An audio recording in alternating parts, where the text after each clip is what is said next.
What's up, you amazing people? I hope you're having a fantastic day. You are, of course, watching and listening to the Daily Dirty 30, also known as the DDT, here on The Kevin Lee Show.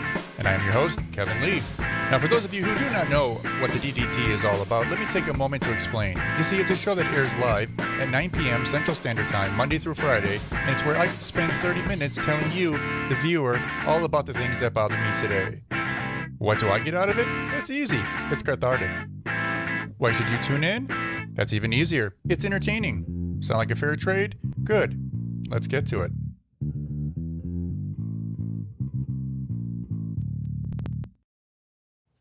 Hello, friends, and happy Monday. I almost said happy Friday. I'm getting ahead of myself a little bit. Either that or I'm living in the past and I'm still thinking it's Friday. I don't know. But happy Monday. Happy Monday.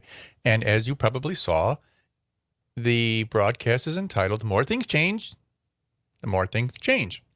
Because let's face it, the only consistent thing in life is that life consistently changes. That being said, before we get to everything, I just wanted to remind everyone that we do have a website over at thekevinleeshow.com. That's thekevinleeshow.com. If you are interested to learn anything more about either me or the show or any of the shows, everything you would want to find, all the links are right there in one place. Makes everything easier. In fact, you can even stream this show directly on there and view it in either Facebook or YouTube.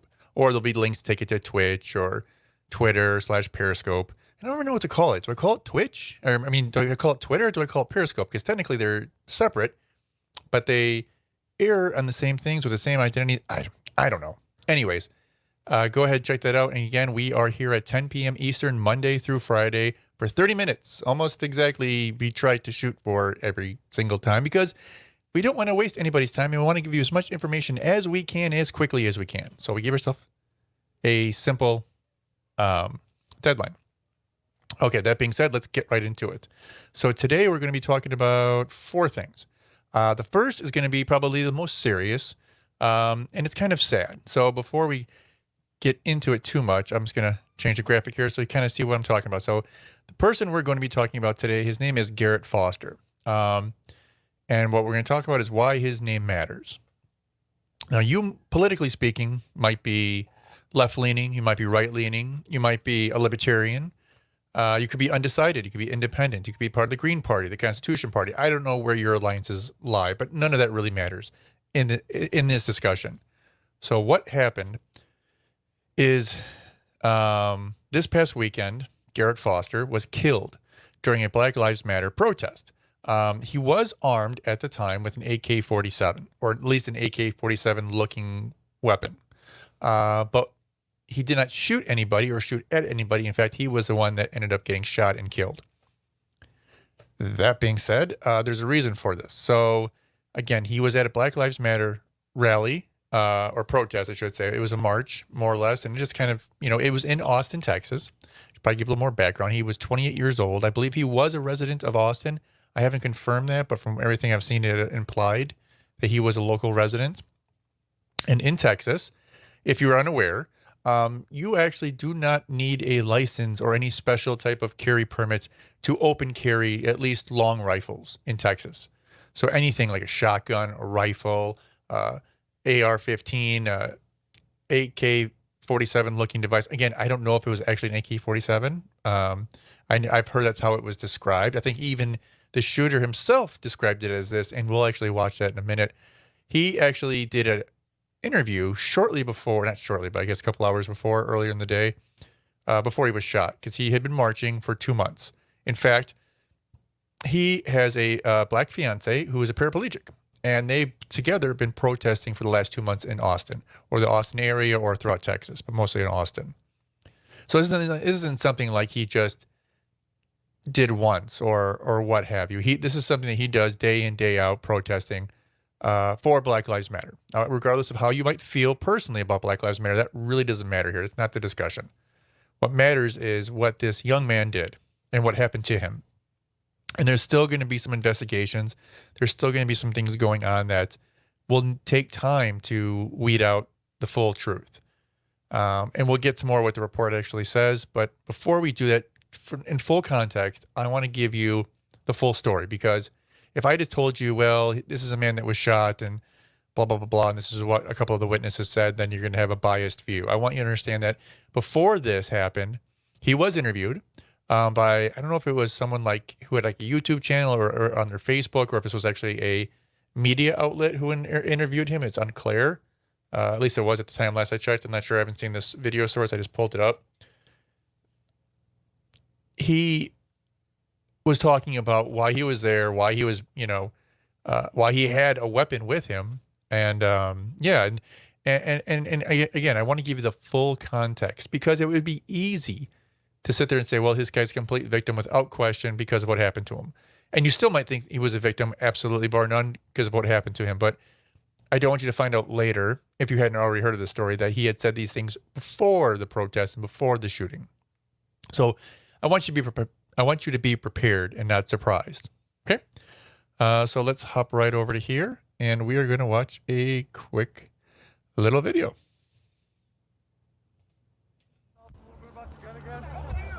It's AK-47. What you got it out tonight? They don't let us march in the streets anymore, so got to practice some of our rights. Cool, man. Do you feel like you'll need to use it? Nah, I think if I use it against the cops, I'm dead. And I think all the people that hate us and, want to say shit to us are too big of pussies to stop and actually do anything about it. So, why'd you start carrying? Well, our roommate got arrested and they stopped letting us march anywhere, so started carrying. Thanks. Here, I don't want to get ahead of ourselves here. So that was the little pre-interview with Garrett Foster. Now, you did say that, he does carry and why he carried. It does label him initially there as an Antifa member. As far as I've been able to research, he had absolutely nothing to do with Antifa. I'm not saying he was against Antifa. I do not know. But I haven't seen anything that's actually going to show that he had done anything pro-Antifa or that he was for Antifa. In fact, as best as I can tell, he was a libertarian. And he just believed in his Second Amendment rights. And that's why he carried, because in Texas, like I said, you can open carry. And you can open carry on the streets, in marches, in protest, as long as you do not brandish your weapon. That's basically the only law. So, to give you some backstory there. Now we're going to move forward a little bit to a couple hours later when things went south, if you will. I'm going to try to kind of explain very quickly what is reported to have happened, because the video is not very clear. But as far as I know, this is still the best video for you to hear and understand what occurred during this situation. I want to say it was about 9:45, 9:50 in the evening, I believe they had reported. And there was a bunch of protesters walking the streets where honestly they probably shouldn't be, but this is allowed for whatever reason. There was a car driving through. It seemed like the car was trying to get through. Driver got upset, was rather angry, trying to sped up, try to get around to make a right turn on the street. It's been reported by some that some protesters jumped in front of his car. Others say that protesters were already there and he almost hit them. I'm not sure what the truth is, because you really can't clearly see on this video. Hopefully the truth comes out. But he was part of a group that then approached the car and surrounded the vehicle. And there were members inside of this small group that had been physically attacking his car, hitting it, doing damage to it. I don't know if they were trying to get in the car. I don't know if they were trying to break windows. Again, it's not very clear. But you'll see a car pull up, and you will see a group of people rush around the car. You'll hear some noises. Then you'll hear some gunshots. The cameraman kind of runs. You don't really catch much of anything that's actually happening other than the audio of it. But yeah, so we'll get to that next. So let me bring this up so everyone can see. Take this off.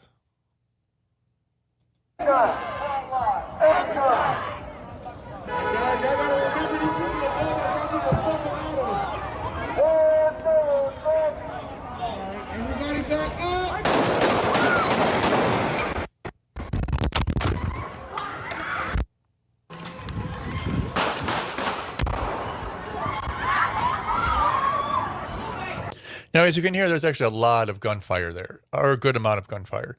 what all that was, at least this what's been reported by the police and by witnesses, is that the first 5 gunshots you actually heard came from the driver in the car. So what happened is allegedly the driver was trying to make around the turn.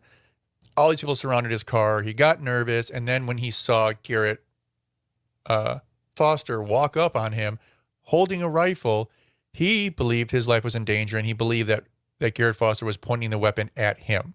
This is why he then opened fire with 5 shots. It's not clear if 3 of the shots hit him or all 5. Then as he sped off, another person in the crowd actually fired back at the driver with 3 shots. So Garrett Foster himself, it's been reported, never, ever shot his weapon, never pulled it up on him, never pulled the trigger, never even took it off the safety. When they found him, he still had the gun with him on safety. So there's a lot of gray area, of course, because it's very early on. It's early on in the investigation. We only have the witnesses who obviously were there on his side. That being said, the driver got away, got to a safe area, and immediately called 911, explained that he was involved in this incident and this shooting, and he wanted to know what to do. They told him that stay there, and the police officers will come to you, and they did, and they impounded his vehicle, they impounded his gun, they took him to the station. He was interviewed, and he was let go, as well as the other shooter from the crowd who shot at him was interviewed, taken into custody, had his gun taken, was interviewed, and then let go. Now, these interviews could continue. They could turn into charges. Everything's pending upon what they find going forward. Needless to say, it's a terrible situation. And there's a lot of gray area. So you're in a highly charged area. You're hearing these drums, this loud music, all these people running around. You're trying to get away from it. I'm playing devil's advocate for the driver. He's trying to get through. These people jump in front of his car, or people are already in the way. So he hits the horn and try to get them to move. They don't. In fact, a bunch of other people run over to your car. They surround your car. They start beating on your car. He's freaking out. All of a sudden, he sees a guy with a rifle. Plus, it's something else to keep in mind. Imagine you're sitting in a car, right? You're not standing up. You're sitting down. And if you have like any type of sports car or sports seating, you're even lower. So you're lower in the car. You look to your side. When you see someone holding a rifle, even if they're pointing it down, even slightly angled up, you're going to think it's pointing right at you, because you can practically see the end of the barrel. So I think that's what happened. Again, this is just my guess. This is not fact. Chances are that's what happened. The guy freaked out, shot him, and this young man needlessly died. I don't know what can be learned from this or gained from this. I know there's a lot of people on both sides of this argument who are angry and saying, well, this person was murdered and there was no reason why this driver should have shot. And then other people are saying, no, this driver was just protecting himself and using his Second Amendment rights. And that's the thing too, being in Texas. So you had a guy who was legally open carry, and then you had the guy in the car who shot him, who had a legal concealed carry permit. And then the other guy in the crowd who shot back at the driver had a concealed carry permit. So everyone was legal. All the weapons were legal. Nothing weird was happening. This was all done legally. Consequence, though, was terrible. But that isn't his name. His name is Garrett Foster. I recommend you keep looking into it, seeing if you can keep an eye on the story, because it's sad that someone died potentially needlessly, and maybe someone can at least learn something from this going forward. But so we'll move forward. So the happier note, not really happier note at all. Moving forward, we're going to jump to, wrong one. Jerry Nadler. If you're not familiar with Jerry Nadler, he is the New York congressman, I think from the 10th district. He's actually been in office since 92, and his district changed shortly after then. And then it was in another district for a while, and then now he's in a further district. But he's always been in the same area of New York, and he has been elected several times. He's actually in his 15th term as a congressman. So he's been there a while. He recently was approached, I guess would be the way to put it. I think it was over the weekend, and someone asked him a question, and his response simply was that he did not support the idea or believe the idea that Antifa was behind the violence that's currently going on in Portland, Oregon. And he, in fact, went as far as to calling it a myth. I'm not sure why he says this. I'm not sure if he thinks this is the reason this is the case because he's a Democrat and he's got to take a certain side. anyone can turn on the news and see that there's riots going on, that there's damage being done, that there's fires being set. It's you can't say nothing bad is happening there. It's not all peaceful protesters, though I would still assume a majority of them are peaceful protesters. But whatever this congressman decided to disagree with this fact that there is rioting going on in Portland. Now, again, you could say that maybe the writing isn't as bad. You could say that maybe it's being provoked by local authorities and the presence of federal agents there. You can say all that. That's fine. I don't mind that argument. But let's be realistic. There is rioting going on in Portland. There are people getting hurt. There is property being damaged, and lots of it. There's fires being set. There are windows being broken. There are businesses being attacked. It's not peaceful all around. Especially once the sun goes down, as it is with any protest. I mean, it makes a difference if you're in Chicago, New York, Atlanta, Miami, LA. When the sun goes down, that's when bad things start to happen. So if you want to consider yourself to be a peaceful protester, when that sun starts going down, you better get out, because otherwise you're going to be thrown in with the mix of the rest of everyone else there who is there for bad purposes, right? That's not the discussion we're having today. Today, we're talking about Jerry Nadler and his words. So let's pull up this video. And this is posted by, and I think this is the gentleman who's actually in the video taking it. He goes by Essential Fleccas, Fleccas. And I don't know his affiliation. I believe he's a YouTuber, possibly. But he had posted this. He had seen Jerry Nadler just coming out of the Capitol, because, they're all in Washington trying to get all this stuff done before they go on their break. Hopefully they won't take a break until the stuff's done. But he was there and he approached them, and he did so in a very nice manner. In fact, there was pictures even taken before this. So obviously they were having a good back and forth. It wasn't like he was attacking him or anything of the sort. But once the camera was rolling, this, whatever you want to call him. Again, I don't know who he is. He had an interaction with Nadler. So let's get to that right now.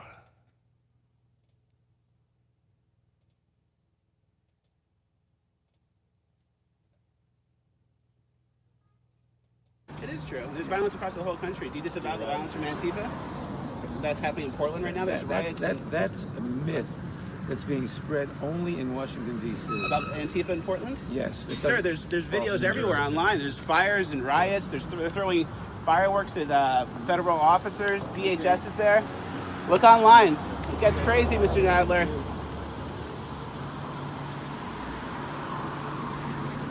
Wow. So.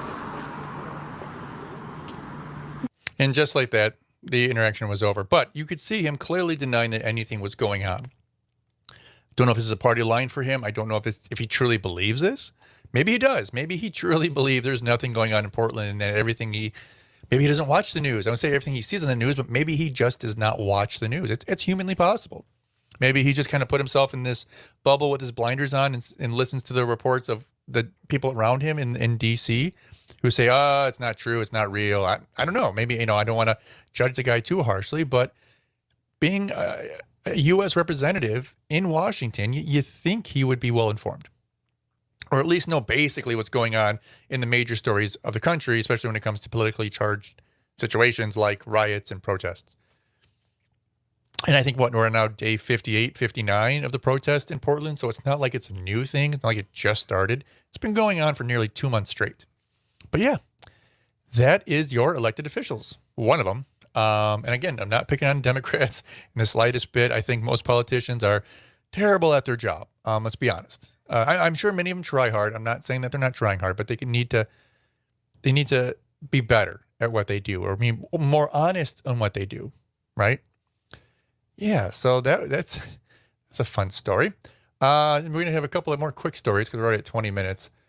First thing we're going to bring up is something you may or may not have heard of. Again, we kind of have, I don't want to say a sports theme, but we've talked about sports over the last week a number of times. We talked about how some sports are starting to come back and people should get excited, and it's something to do and a distraction and something not to think about.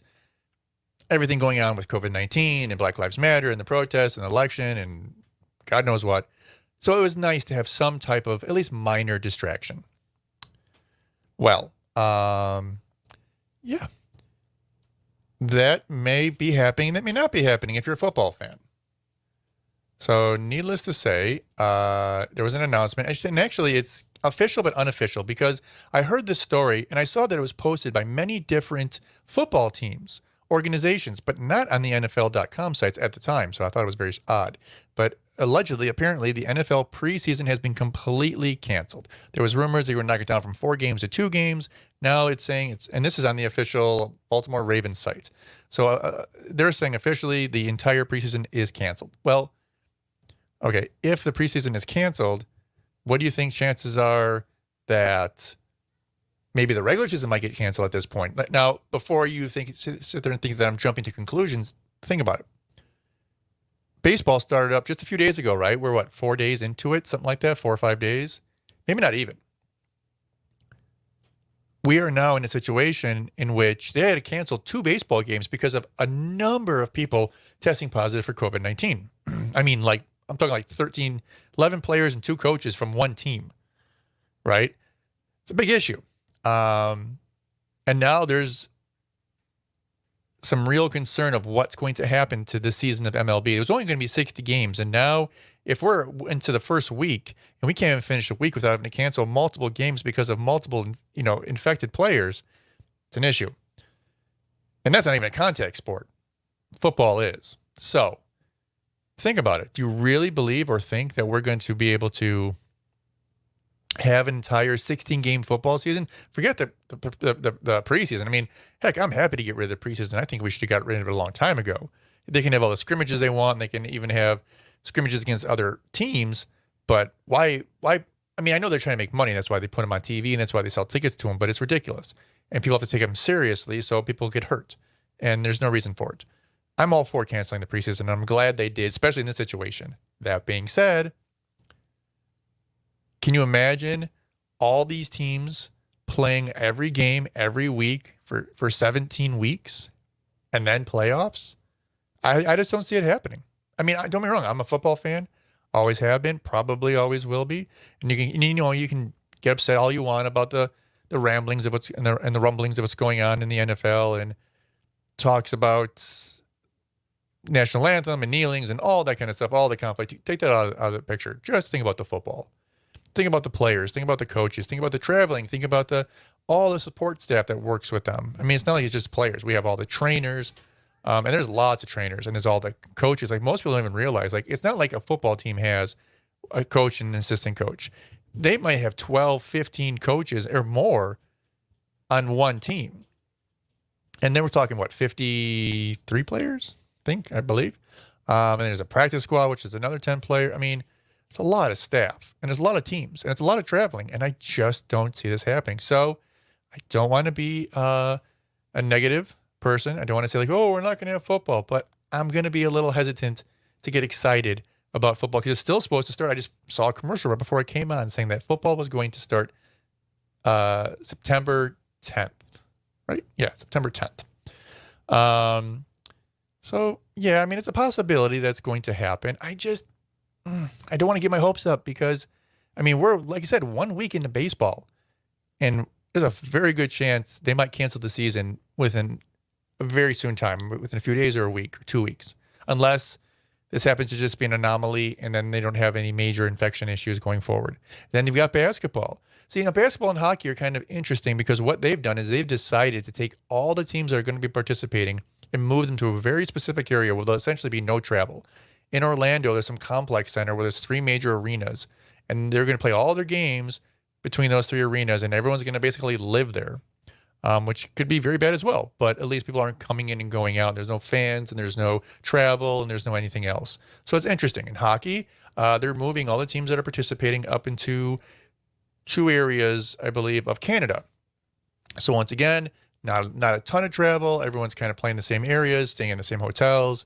Hopefully it'll limit any types of contamination or cross-contamination. I mean, who knows? But at least they're trying. Football, they're planning on doing everything like they normally do. 16 games, 8 home games, 8 road games, spread out over 17 weeks with tons of people involved. do not see it being a good idea. And again, I'm a football fan.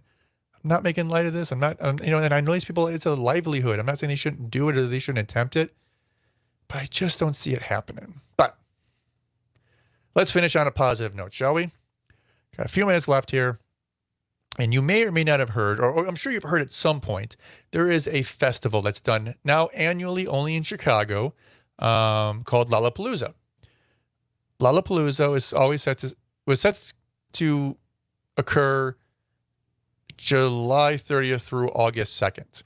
And obviously, due to COVID-19, they canceled the festival. And everyone was bummed out. There was a lot of acts that come on. There's lots of stages, lots of acts, it's like a 3 or 4 day event. I mean, it's not like it's a one day show.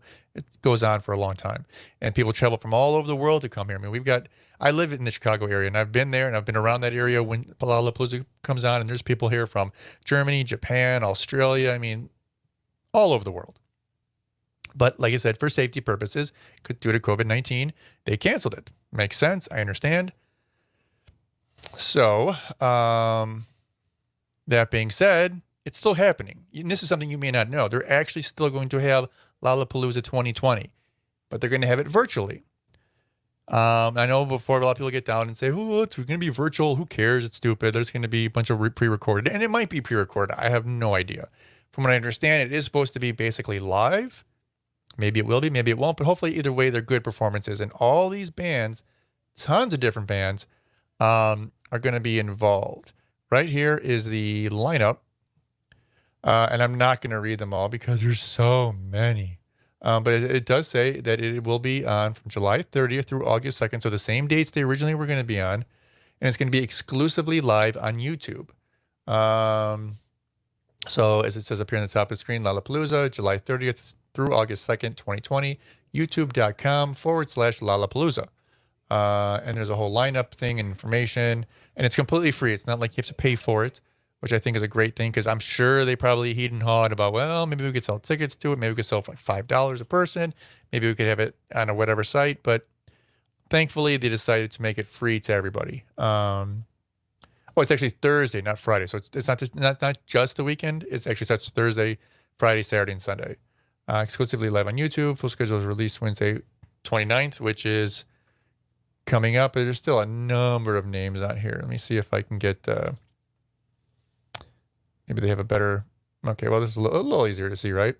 Now, I'm not going to lie. I'm probably not going to recognize half these names. I don't listen to the radio normally, so I don't pick up on a lot of the new music that's out there. Usually only the stuff that's really going to make the charts, or really going to be household names. Those are the ones I'm going to hear about mostly. So I could read half of these, and I would probably scratch my head going, who are these people? Like, who are the Chicago? Well, I think I've actually heard of the Chicago Bulls Bucket Boys. They're guys who literally play buckets. So apparently they're coming on. There's some names in here like Ellie Goulding that I recognize. Imagine Dragons are on here. Jane's Addiction, of course. And of course, Jane's Addiction, the lead singer, is the one who created Lollapalooza. So they're always going to be there. I'm going through this list. I'm not, sad to say, I really am not recognizing that many names, even less than I thought. Paul McCartney apparently is going to be on here. Outkast is going to be on here. That's kind of cool.